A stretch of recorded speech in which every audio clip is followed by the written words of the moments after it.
Миш,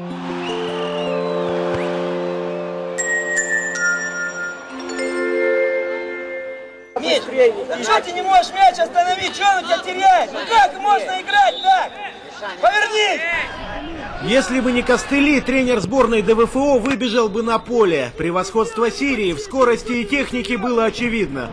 И уже на 13-й минуте встречи форвард сирийцев Салем Хиджази пробивает оборону дальневосточников.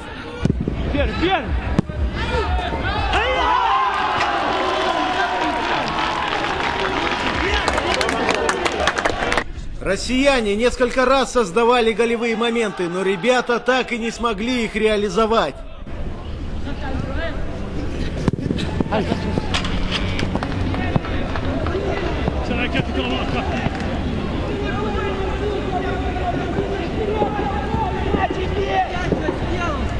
Луч вперед! Мы с тобой!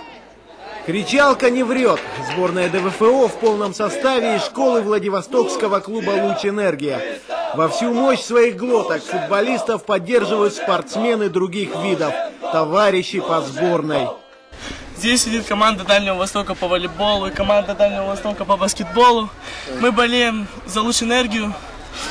Команда называется так, дальневосточников по футболу «Луч Энергия».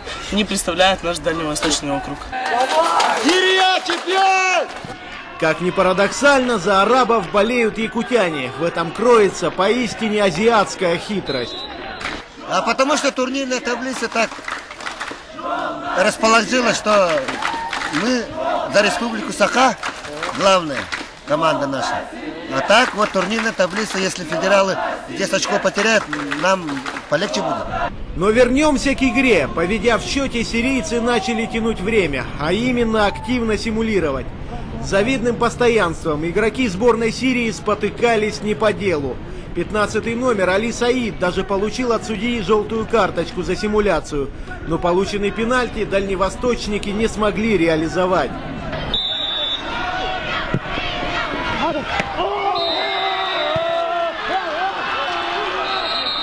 От избытка чувств тренер владивостокцев Александр Романченко, невзирая на гипс, лично принял пас.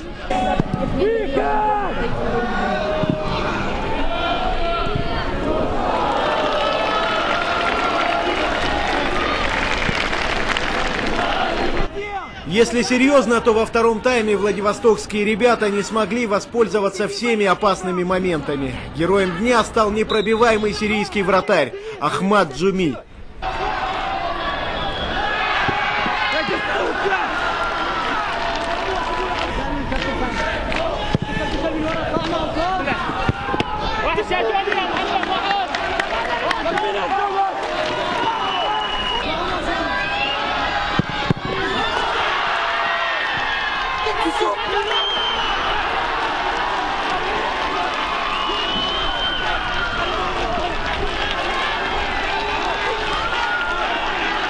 К основному времени добавили 3 минуты, но выровнять ситуацию сборная ДВФО не смогла. Финальный свисток, и сирийцы ликуют.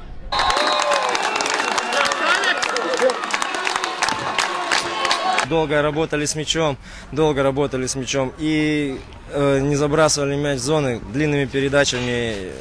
Вот, 2 раза сыграли, был опасный момент. Ну, конечно, не забили 11-метровый. Забей, возможно, игра бы развернулась на 180 градусов.